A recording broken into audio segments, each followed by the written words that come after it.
Hi everyone. तो आज मैं थोड़ा सा हमारे एसेंशन के बारे में आप सबसे कहना चाहता हूँ। तो जैसे कि हम जानते हैं धरती पे एसेंशन हो रहा है। उस एसेंशन के भी बहुत सारे एस्पेक्ट्स है, बहुत सारे फेजेस है। तो बेसिकली धरती जो है वो बहुत जल्दी धरती दो डायमेंशन में बच जाएगी। Earth will split into two different dimension. तो एक साथ धरती पे दो डायमेंशन रहेंगी, एक है 3D टाइमलाइन एंड दूसरा है 5D टाइमलाइन। तो बेसिकली अर्थ में दो डायमेंशन एग्जिस्ट कर गए एक साथ। तो बेसिकली अर्थ दो डायमेंशन में बच जाएगी। एंड जो 3D टाइमलाइन है, जो थर्ड डायमेंशनल टाइमलाइन है, it's specially for the humans. And जो 5D टाइमलाइन है, it's specially for the wanderers, star seeds, light workers, जो भी आप कहते हो। एंड 5D टाइमलाइन में जो ह्यूमंस प्रिपेयर्ड है उस 5D एनर्जी के लिए, उस फोर्थ डेंसिटी एनर्जी के लिए, वो ह्यूमंस भी उस 5D टाइमलाइन में शिफ्ट हो जाएगा। पर रेस्ट ऑफ द ह्यूमैनिटी जो अभी अवेकन नहीं हुए वो सभी 3D टाइमलाइन में रहेंगे। ठीक है, तो they will be in a different timeline. And जो लोग प्रिपेयर्ड है उनको 5D टाइमलाइन में शिफ्ट कर दिया जाएगा। They will shift into the 5D timeline so that non ascending और 3D टाइमलाइन, उस टाइमलाइन में लोग अलग से असेंड होंगे, अलग से उनकी कॉन्शियसनेस में शिफ्ट आएगा। एंड जो लोग प्रिपेयर्ड है वो 5D टाइमलाइन में ही रहेंगे। तो बेसिकली हम अभी जिस रियलिटी में है वो रियलिटी पूरी तरीके से 5D में शिफ्ट हो जाएगा या फिर फोर्थ डेंसिटी में शिफ्ट हो जाएगा। It's the same thing. And जो लोग इस अभी जो इस शिफ्ट के लिए प्रिपेयर्ड नहीं है, दे will remain in the non ascending timeline. I am sure कि आप सभी एसेंशियल सिम्टम्स फेस कर रहे हो। ये जो एसेंशियल सिम्टम्स है ये आपकी बॉडी को अपग्रेड कर रहा था उस न्यू रियलिटी के लिए, उस न्यू 5D टाइमलाइन के लिए। एंड बहुत सारे लोग रेस्ट ऑफ द ह्यूमैनिटी जो अभी अपग्रेड नहीं हुए, जो अभी फिजिकली मेंटली प्रिपेयर्ड नहीं हुए, वो अभी हमारे साथ शिफ्ट नहीं कर सकते। So they will remain in the 3D timeline, in the non ascending timeline. And वहां पे उनका एसेंशन अलग से होगा। एंड जो लोग प्रिपेयर्ड है वो इस धरती के साथ शिफ्ट हो जाएंगे। तो ये 5D timeline is specially for the wanderers, क्योंकि वॉन्डरर्स जो है, जो हायर डेंसिटी से आए हैं अभी धरती पे एज ए ह्यूमन है, उनकी एक्टिवेशन बहुत ही इंपॉर्टेंट है। एंड इस बार जो वॉन्डरर्स की असेंशन हो रहा है ये बहुत ही डिफरेंट है। मतलब हर युग में, हर युग के अंत में वॉन्डरर्स धरती पे आते हैं, एक ताकि एक नया युग, एक न्यू रियलिटी, एक न्यू डायमेंशन शुरू हो। एक पहले की एज में जो इवेंट्स हुए थे, इस उन इवेंट्स से अभी के इवेंट बहुत ज्यादा डिफरेंट है, क्योंकि इस वक्त वॉन्डरर्स अपनी फिजिकल बॉडी के साथ एसेंड करेंगे। तो इस वक्त वॉन्डरर्स जो है वो अपनी फिजिकल बॉडी को लेके जाएंगे अपनी हायर डायमेंशन लाइफ में। मतलब उनकी फिजिकल बॉडी अपग्रेड हो जाएगा। उनकी फिजिकल बॉडी जो है, this material body will turn into spirit. And obviously after their ascension, जितने वॉन्डरर्स है वो चाहे तो अपनी लाइट बॉडी में भी रह सकते हैं, या फिर if they want they can again turn back into human. उनके पास ये प्रिविलेज, ये अपॉर्चुनिटी रहेगा, because they are ascending with their body. तो ये बॉडी बहुत इंपॉर्टेंट है। एंड इस वक्त वॉन्डरर्स जो भी है धरती पे, वो अपनी फिजिकल बॉडी को लेके एसेंड करेंगे। वॉन्डरर्स की एसेंशन के लिए जो हायर डेंसिटी बींग्स है लाइक प्लेयरियंस, एंड्रोमिडियंस, वो बहुत टाइम से धरती पे एनर्जीज भेज रहे थे ताकि वॉन्डरर्स जो है उनकी बॉडी एंड माइंड प्रिपेयर हो उस एसेंशन के लिए, ताकि वो अपनी बॉडी के साथ एसेंड कर पाए। एंड अभी अभी हम जिस टाइम पीरियड पे है, हम उस एसेंशन की लास्ट फेज पे है, क्योंकि वो जो एक्टिवेशन एनर्जी है वॉन्डरर्स के लिए वो बहुत टाइम से भेज रहे थे। एंड अभी जो है हम फाइनल फेज में, एक फाइनल एक्टिवेशन एनर्जी भेज दिया जाएगा धरती पे। एंड वो जो एक्टिवेशन वेव है, एक्टिवेशन एनर्जी है वॉन्डरर्स के लिए, वो बहुत ज्यादा स्ट्रॉन्ग, बहुत ज्यादा इंटेंस होगा।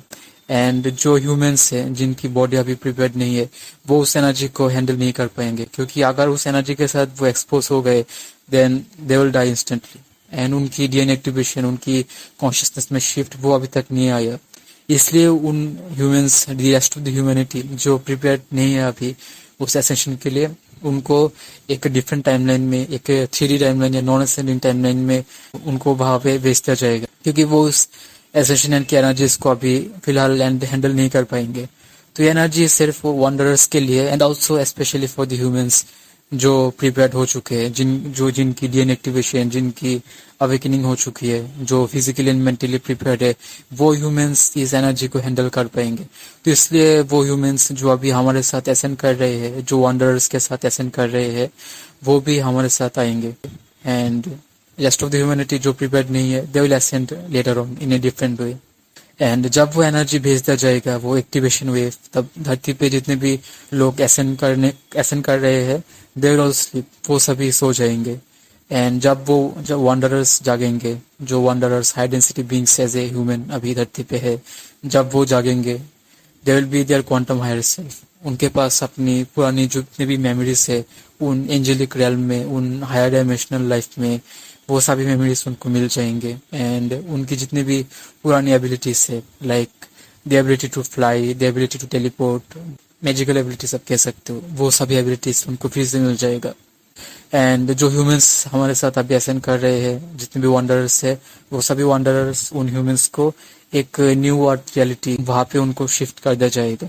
उस न्यू अर्थ रियलिटी को आप दूसरे प्लेनेट कह सकते हो, एक पैरेलल टाइमलाइन या अर्थ का एक फ्यूचर वर्जन, जो भी आप कहना चाहो, but it's a different planet, it's a different world. जो अभी की रियलिटी से अलग है, अभी की धरती से अलग है, जहाँ पे कुछ क्रिस्टल सिटीज हो सकते हैं, there can be beautiful gardens and beautiful mountains, crystal cities, beautiful environment, everything is nice. जो भी ह्यूमंस हमारे साथ अभी एसेंड कर रहे हैं पोर्टल्स के थ्रू उस न्यू अर्थ रियलिटी, उस न्यू अर्थ टाइमलाइन में, उनको वहां पे शिफ्ट कर दिया जाएगा। So the humans will start living in the new earth timeline, in blessed गाया भी कह सकते हो, बहुत सारे लोग ब्लेस्ड गाया भी कहते हैं। एंड वहाँ पे लाइफस्टाइल बहुत ही डिफरेंट होगा, अभी के जो लाइफस्टाइल है इट्स टोटली डिफरेंट। वहाँ पे लव एंड कंपैशन को प्रेफर किया जाएगा, people will be gentle, kind and children can Rome freely wherever they want. वहाँ पे कोई रेस्ट्रिक्शंस, कोई रेजिस्टेंस नहीं रहेगा ज्यादा। लोग भी अच्छे होंगे, क्योंकि जो ह्यूमंस हमारे साथ एसेंड कर रहे हैं, they are all gentle and nice people. they are the people who are service to others polarized, so they are completely harmless, they are beautiful people। And जो ह्यूमैनिटी प्रिपेयर नहीं है, जो human इस ascension के लिए prepare नहीं है, वो उस नॉन असेंडिंग टाइमलाइन में वो रहेंगे। एंड वहाँ पे उनका अवेकनिंग होगी, वहाँ पे उनका डिस्क्लोजर होगा, वहाँ पे स्ट्रॉन्ग सोलर फ्लेयर्स उनकी ओर भेज दिया जाएगा। वो सोलर फ्लेयर्स उनकी बॉडी और माइंड को प्रिपेयर करेगा एसेंशन के लिए। सो नॉन असेंडिंग टाइमलाइन भी एसेंड कर जाएगा धीरे धीरे, नॉन असेंडिंग टाइमलाइन भी धीरे धीरे फिफ्थ डायमेंशनल प्लेनेट हो जाएगा, but yes it will take some years. And जब वो ह्यूमंस प्रिपेयर्ड होंगे नॉन असेंडिंग टाइमलाइन में, देन वो ब्लेस्ड गाया में, उस न्यू अर्थ रियलिटी में वो शिफ्ट हो पाएंगे। तो they will come over that way. And yes, non ascending timeline में बहुत सारे लोग धरती को छोड़ देंगे थ्रू डेथ, क्योंकि बहुत सारे लोग उस फ्रीक्वेंसी शिफ्ट के साथ वो असेंड नहीं कर पाएंगे। And a lot of people will also have to clear their karmic balance, तो ये भी एक रीजन है। तो बहुत सारे रीजंस की वजह से नॉन असेंडिंग टाइमलाइन में डेथ्स होंगे। उस शिफ्ट के साथ, उस फ्रीक्वेंसी शिफ्ट के साथ बहुत सारे लोग शिफ्ट नहीं कर पाएंगे, उनकी बॉडी और माइंड, उनकी कॉन्शियसनेस उस शिफ्ट को एक्सेप्ट नहीं कर पाएंगे। तो इसलिए नॉन असेंडिंग टाइमलाइन में धरती पर्च करेगा, earth will purge all the people who are not prepared. तो वहाँ पे lot of people will leave their body, पर बहुत सारे लोग जागेंगे, बहुत सारे लोग सर्विस टू अदर्स पोलराइज्ड होंगे, बहुत सारे लोगों की अवेकनिंग होगी, जिसको हम ग्रेट अवेकनिंग कहते हैं। सो बहुत सारे लोग प्रिपेयर्ड भी होंगे उस शिफ्ट के लिए। एंड जब वो प्रिपेयर्ड होंगे, they will be eligible to enter into the new earth timeline और ब्लेस्ड गाया। एंड धरती पे जितने भी वंडरर्स है, जो हाई डेंसिटी बीइंग्स है, उनके पास ये ऑप्शन होगा कि वो चाहे तो न्यू अर्थ में रह के ह्यूमंस की हेल्प कर सकता है जो एसेंड कर रहा है, या फिर जो एसेंड कर चुके हैं, या फिर वो चाहे तो अपनी एंजेलिक रियल्म में, अपनी दुनिया में वापस जा सकते हैं, उनके पास ऑप्शन होगा। And another thing you should know कि जितने भी वंडरर्स है जो अभी प्रिपेयर नहीं है इस शिफ्ट के लिए, उस 5D टाइमलाइन के लिए, जो अभी अवेकन नहीं हुए, वो स्टिल इनटू द मैट्रिक्स, जिनकी बॉडी और माइंड प्रिपेयर नहीं है, वो सभी वंडरर्स भी एसेंड कर रहे हैं हमारे साथ। यस, क्योंकि वंडरर्स जो है वो ऑलरेडी अपना एसेंशन पहले ही कंप्लीट कर चुके हैं, they are already fifth dimensional being. तो इसलिए अभी अगर वो अवेकन नहीं भी हुए, तो भी वो हमारे साथ उस फोर्थ डेंसिटी टाइमलाइन में, उस 5D टाइमलाइन में वो शिफ्ट होंगे, क्योंकि वो ऑलरेडी एसेंड कर चुके हैं। तो जितने भी वंडरर्स है जो अभी प्रिपेयर नहीं है उस 5D शिफ्ट के लिए, तो they will go back where they have come from, वो जहाँ से आए हैं वहाँ पे चले जाएंगे, but they won't be able to continue with the humans जो अभी हमारे साथ ऐसे नहीं हो रहे। मतलब the wanderers will not be left behind in the non ascending timeline, they will just go back to their own planet